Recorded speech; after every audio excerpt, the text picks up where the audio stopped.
Hello student, আমি Abhijit sir. আমি তোমাদের জন্য নিয়ে চলে এসেছি 2026 মাধ্যমিকের ভূগোল সাজেশন।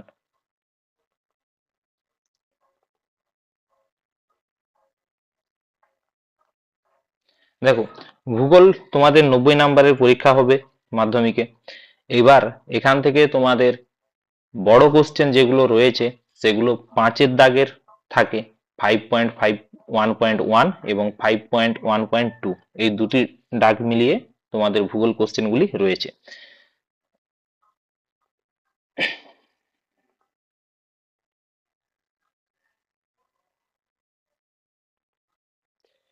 যেটা তোমাদের 5.1 দাগ রয়েছে, এই দাগে তোমাদের মোট 4টি প্রশ্ন থাকবে। এই দাগে মোট কটি প্রশ্ন থাকবে তোমাদের? এই দাগে মোট তোমাদের 4টি প্রশ্ন থাকবে।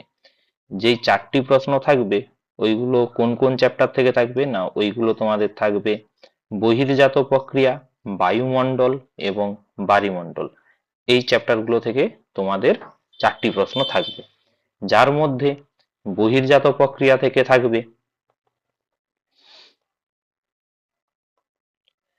বহির্জাত প্রক্রিয়া থেকে থাকবে তোমাদের একটি প্রশ্ন, বায়ুমণ্ডল থেকে থাকবে তোমাদের দুটি প্রশ্ন এবং বায়ুমণ্ডল থেকে থাকবে একটি প্রশ্ন।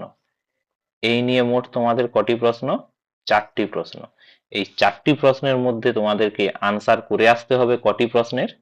না, এই 4টির মধ্যে তোমাদেরকে আনসার করে আসতে হবে দুটি প্রশ্নের। এবার আমরা এই 4টি প্রশ্নের যে সাজেশন কি হতে পারে সেই সাজেশনটা নিয়েই আমরা আজ আলোচনা করব।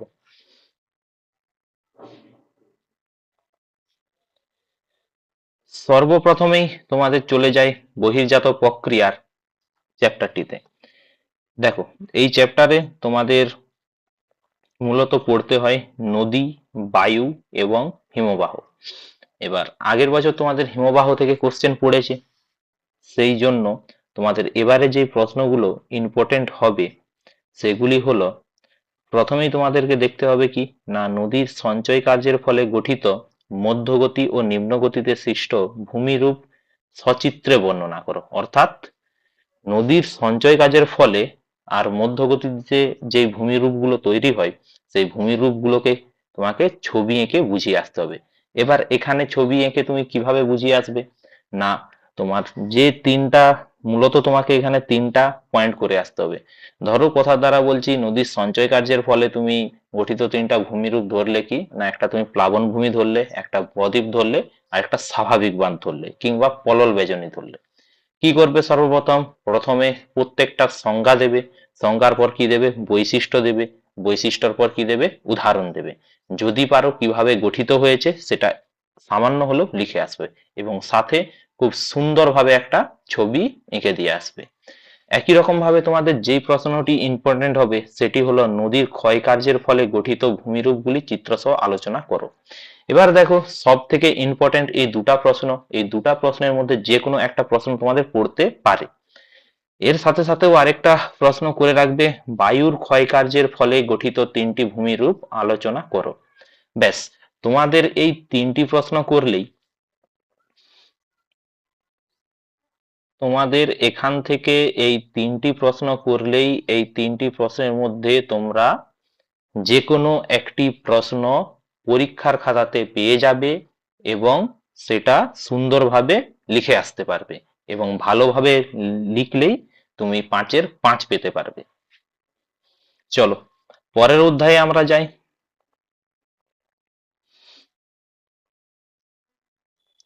পরের অধ্যায়ে যাই। পরের অধ্যায় হলো আমাদের বায়ুমণ্ডল। অর্থাৎ এই যে বায়ুমণ্ডল যে চ্যাপ্টারটা রয়েছে, এই বায়ুমণ্ডল চ্যাপ্টারটা তোমরা অবশ্যই দেখেছো অনেকগুলো পার্টে বিভক্ত আছে। এবার সেই পার্টগুলি থেকে অনেক প্রশ্ন আছে, তার মধ্যে আমরা গুটি কয়েক প্রশ্নকে তোমাদের কাছে এনেছি উপস্থাপন করার জন্য। দেখো, এখান থেকে তোমাদের মূলত কটা প্রশ্ন থাকবে? বায়ুমণ্ডল চ্যাপ্টার থেকে থাকবে তোমাদের মূলত দুখানা প্রশ্ন। এবার এই দুখানা প্রশ্নের মধ্যে তোমাকে কি করতে হবে? তোমাকে একখানা প্রশ্ন করে আসতে হবে। এবার সেই প্রশ্নগুলি কি কি দেখে নেওয়া যাক।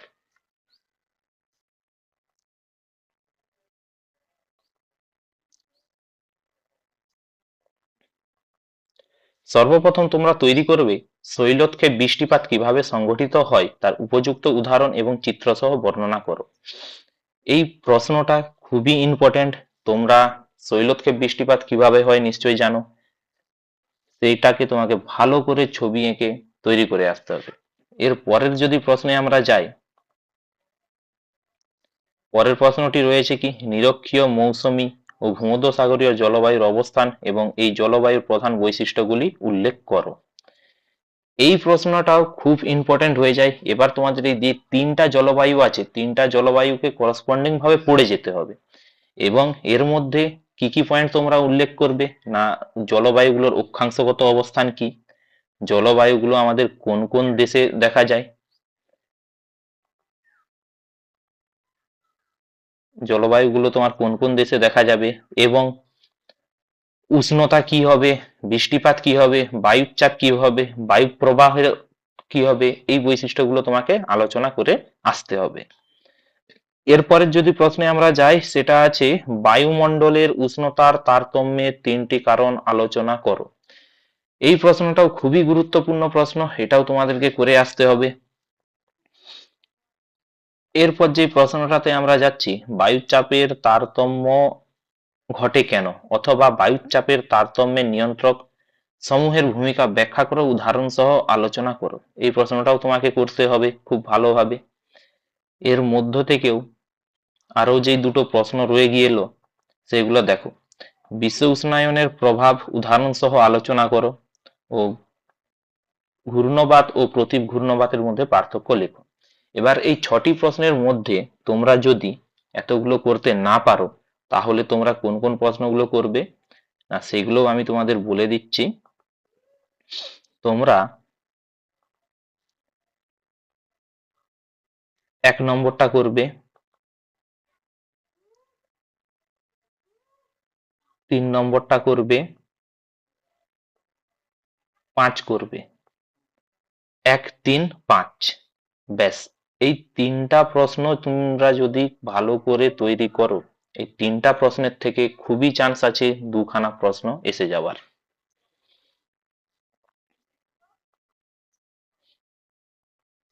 চলো এর পরবর্তী যদি আমরা অধ্যায় যাই, সেটা হচ্ছে কি বায়ুমণ্ডল।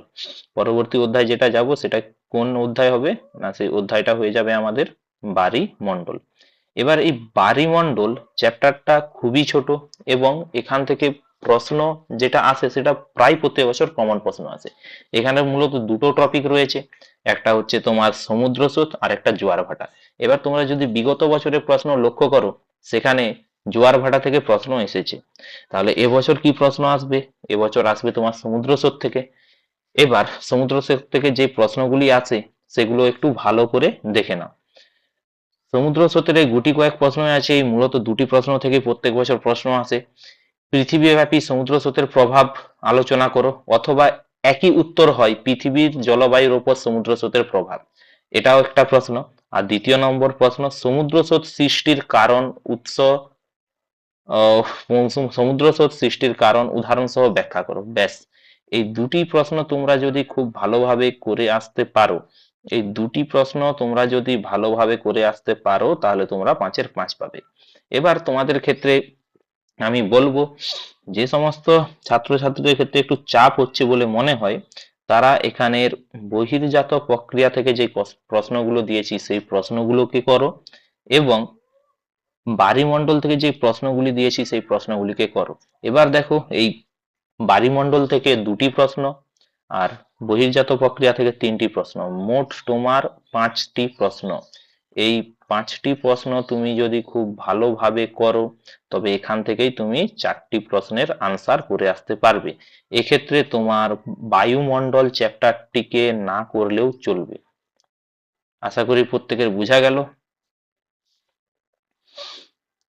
চলো এর পরবর্তী ক্ষেত্রে যদি আমরা দেখি, সেটা কি দেখবো না, আমাদের কোশ্চেন নম্বর 5.2। একই রকম ভাবেই এই 5.2 দাগেও তোমার ভারত থেকে প্রশ্ন থাকে। ভারতের একটা তোমার প্রাকৃতিক পাঠ, একটা তোমার প্রাকৃতিক পাঠ থেকে প্রশ্ন থাকবে। প্রথমটা থাকবে তোমার প্রাকৃতিক পাঠ থেকে প্রশ্ন থাকবে, আর দ্বিতীয় নম্বরটা হয়ে যায় তোমার ইকোনমিক্স পার্ট থেকে, মানে ভারতের যেটা অর্থনৈতিক পার্ট বলা হয়, ভারতের যেটা বলা হবে অর্থনৈতিক পার্ট। এই দুটো পার্ট থেকে তোমাদের প্রশ্নগুলো থাকে। চলো এই দুটো পার্ট থেকে কিভাবে কি প্রশ্ন আসে সেগুলো আমরা একটু লক্ষ্য করব।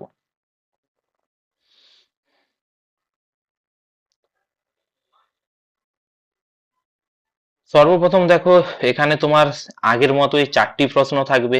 4টি প্রশ্নের মধ্যে তোমাকে যে কোনো 2টি প্রশ্নের আনসার করে আসতে হবে। সবার প্রথম যদি আমরা দেখি ভারতের প্রাকৃতিক পার্ট, এই প্রাকৃতিক পার্টে তোমাদের কি কি রয়েছে না, প্রথমেই তোমরা দেখেছো ভারতের ফিজিওগ্রাফি রয়েছে, যেটা ভারতের তোমার ভূবৈচিত্র্য বলা হয়। আচ্ছা, এরপর তোমরা নদ নদীতে চলে যাবে, তারপর তোমার ভারতের স্বাভাবিক উদ্ভিদ রয়েছে, ভারতের মৃত্তিকা রয়েছে, ভারতের জলবায়ু রয়েছে। তাহলে এই গুটি কয়েক টপিক তোমার রয়েছে।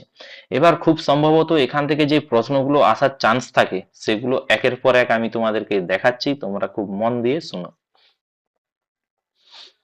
সর্বপ্রথম যে প্রশ্নটা আসার চান্স রয়েছে, পূর্ব ও পশ্চিম উপকূলীয় সমভূমির প্রাকৃতিক বৈশিষ্ট্যের তুলনা করো। এই প্রশ্নটি তোমাদের খুবই গুরুত্বপূর্ণ হচ্ছে এই বছরের জন্য, তাহলে অতএব এই প্রশ্নটা তোমরা ভালো করে করবে। এরপরে যে প্রশ্নটা আমরা দেখব, পশ্চিম হিমালয়ের ভূপ্রাকৃতিক বৈশিষ্ট্য আলোচনা করো। এরপর যে প্রশ্নটা আমরা দেখব সেটা উত্তর ও দক্ষিণ ভারতের নদ নদীগুলির প্রাকৃতিক বৈশিষ্ট্যের তুলনামূলক আলোচনা করো। এবং সর্বশেষ যে প্রশ্নটি রয়েছে, ভারতের জলবায়ু নিয়ন্ত্রণের প্রধান কারণগুলি আলোচনা করো। এবার এই 4টি প্রশ্নের মধ্যে আমি তোমাদের বলবো তোমরা এই 4টি প্রশ্নের মধ্যে 1 নম্বর প্রশ্ন এবং 3 নম্বর প্রশ্নটাকে খুব ভালোভাবে তৈরি করবে। এখানের মধ্যে 1 নম্বর ও 3 নম্বর প্রশ্ন, এই দুটো প্রশ্নকে ভালোভাবে তৈরি করবে। অর্থাৎ প্রশ্নগুলো হলো, আবারও আমি বলছি, পূর্ব ও পশ্চিম উপকূলীয় সমভূমির প্রাকৃতিক বৈশিষ্ট্যের তুলনামূলক আলোচনা করো এবং উত্তর ভারত ও দক্ষিণ ভারতের নদ নদীগুলির প্রাকৃতিক বৈশিষ্ট্যের তুলনামূলক আলোচনা করো। তোমাদের এই দুটি প্রশ্নের মধ্যে তোমরা দেখবে যে কোনো একটি প্রশ্ন তোমাদের মাধ্যমিক পরীক্ষাতে পড়েছে। চলো এরপর আমরা ভারতের অর্থনৈতিক অধ্যায়ে চলে যাচ্ছি। অর্থনৈতিক অধ্যায়ের প্রশ্নগুলো তোমরা একটু লক্ষ্য করো। দেখো, অর্থনৈতিক অধ্যায়, ভারতের অর্থনৈতিক অধ্যায়ে কটি টপিক রয়েছে। সর্বপ্রথম যদি তোমরা দেখো চাষ রয়েছে, সর্বপ্রথম তোমরা যদি দেখো চাষ রয়েছে, তারপর দেখবে তোমরা শিল্প রয়েছে, তারপর তোমরা দেখবে নগরায়ন রয়েছে, আর জনসংখ্যা রয়েছে। এই 4টা টপিক এখান থেকে থাকে। এবার এখান থেকে যে প্রশ্নগুলো তোমাদের ইম্পর্টেন্ট হচ্ছে সেগুলো একের পর এক আমি বলছি, তোমরা খুব মনোযোগ সহকারে শুনবে। চলো সর্বপ্রথম প্রশ্ন যেটা হবে আমাদের, ভারতবর্ষে চা অথবা কফি অথবা কার্পাস চাষের অনুকূল ভৌগোলিক পরিবেশ বর্ণনা করো। দেখো, চা থেকে প্রতি বছর একটা প্রশ্ন কমন পেয়েই যাও তোমরা। আগের বছর তোমাদের গম পড়েছিল, সেই তুলনায় এবছর চা কিন্তু তোমাদের খুবই ইম্পর্টেন্ট। এরপর এর সাথে সাথেও তোমরা আরো দুটো চাষ দেখে যাবে, কফি এবং কার্পাস। মোটামুটি চাটা তোমাদের আসার খুবই চান্স রয়েছে, সেই জন্য চাটাকে তোমরা ভালোভাবে দেখে যাবে। এরপর যদি শিল্প থেকে আমরা প্রশ্ন দেখি, শিল্প থেকে আমি তোমাদের জন্য 2টি প্রশ্ন সিলেক্ট করেছি, যেটা পূর্ব ও মধ্য ভারতে লৌহ ইস্পাত শিল্প গড়ে ওঠার কারণগুলি আলোচনা করো এবং এর সাথে সাথে পশ্চিম ভারতের পেট্রোরসায়ন শিল্পের কেন্দ্রীভবনের কারণগুলি আলোচনা করো। ব্যাস, এই যে শিল্প থেকে যে দুটো প্রশ্ন দিলাম, এই দুটো প্রশ্নই খুবই গুরুত্বপূর্ণ তোমাদের জন্য। এছাড়াও তোমরা যে প্রশ্নটা আরো দেখে যাবে সেটা হলো ভারতের জনসংখ্যা বন্টনের তারতম্যের 5টি কারণ আলোচনা করো এবং এর সাথে সাথে ভারতের পরিবহন ব্যবস্থার গুরুত্ব আলোচনা করো। ব্যাস, এই প্রশ্নগুলি তোমাদের জন্য খুবই ইম্পর্টেন্ট, খুবই ইম্পর্টেন্ট। এবার তোমরা যারা ভাবছো যে এই 5.2 এর মধ্যে তোমাদের মোট 5-4-9টা প্রশ্ন করতে হবে, তাদেরকে বলবো যা এতগুলো না করলেও চলবে। সেক্ষেত্রে তোমরা কি করবে না, তোমরা যদি ভালো করে যদি এই ভারতের অর্থনৈতিক পাঠটাকে করে যাও, তাহলে এখান থেকেই তোমরা 10 নাম্বার পেতে পারবে। কিভাবে পাবে সেটা চলো তোমাদেরকে দেখাচ্ছি। প্রথমত তোমার চাষ থেকে একটা প্রশ্ন পড়বে, এটুকু তুমি ধরেই রাখো চাষ থেকে তুমি একটা প্রশ্ন পাচ্ছ, আরেকটা তুমি শিল্প থেকে প্রশ্ন পাবে, এটা দেখেই রাখো। আরেকটা তুমি ওই জনসংখ্যার প্রশ্নটা খুবই আসার চান্স আছে। এই তিনটা প্রশ্নই তুমি পরপর পেয়ে যাচ্ছ। এবার তোমার 5.2 মোট কটা প্রশ্ন থাকলো? 5.2 মোট আটটা, আটটা নয়, তোমার চারটা প্রশ্ন থাকবে। যার দুটো প্রশ্ন থাকবে কোথা থেকে? এই তোমার ভারতের প্রাকৃতিক থেকে, আর দুটো প্রশ্ন থাকবে ভারতের অর্থনৈতিক থেকে। এবার এখান থেকে তোমরা একটা জিনিস ভালোভাবেই বুঝতে পারছো যে তুমি যদি প্রাকৃতিক পাঠের প্রশ্ন যদি নাও করতে পারো, সেক্ষেত্রে তুমি যদি অর্থনৈতিক পাঠের যদি তুমি চাষ চাষ এবং শিল্প আর জনসংখ্যা এই প্রশ্নগুলোকে যদি ভালো করে যদি রেডি করতে পারো, তাহলে তুমি তিনটার মধ্যে তিনটাই তুমি পরীক্ষাতে পাবে, এই তিনটা প্রশ্নই তোমার পরীক্ষাতে থাকবে। অতএব তোমরা খুব ভালোভাবে প্রশ্নগুলো দেখো। এর সাথে সাথে বলবো এই প্রশ্নগুলো খুব উত্তরগুলো এখনো অনেক সময় রয়েছে, ভালো করে তৈরি করো এবং খুব ভালোভাবে পরীক্ষা দাও। চলো আবার আমি পুনরায় তোমাদেরকে প্রথম থেকে দেখিয়ে দিচ্ছি, তোমরা প্রশ্নগুলো একটু দেখে নাও।